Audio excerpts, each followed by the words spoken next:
কি আমাদের ভাই হাদি হত্যার বিচার চাই? আমরা কি আমাদের ভাই হত্যার বিচার চাই? বিচার বিচার বিচার চাই, হাদি হত্যার বিচার চাই। আমরা সবাই হাদি হব, যুগে যুগে লড়ে যাব।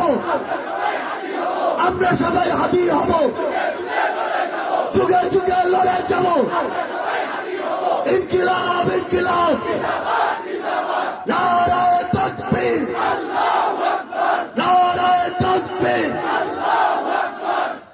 সংগ্রামী জগদলবাসী, যেই বিপ্লব 24-এ শুরু হয়েছিল, আমাদের স্বপ্নের পঞ্চগড় প্রতিষ্ঠা হওয়ার আগ পর্যন্ত সকল অপশক্তির বিরুদ্ধে সেই বিপ্লব জারি রাখে বিজয়ের মুহূর্তে পৌঁছা পর্যন্ত জীবন দিয়ে লড়াই করে যেতে হবে ইনশাআল্লাহ। সবাই ভালো থাকবেন, দোয়া করবেন। 12 তারিখ ফলাফল ঘোষণা পর্যন্ত জান প্রাণ দিয়ে কাজ করবেন ইনশাআল্লাহ। সবাইকে জানাই সালাম।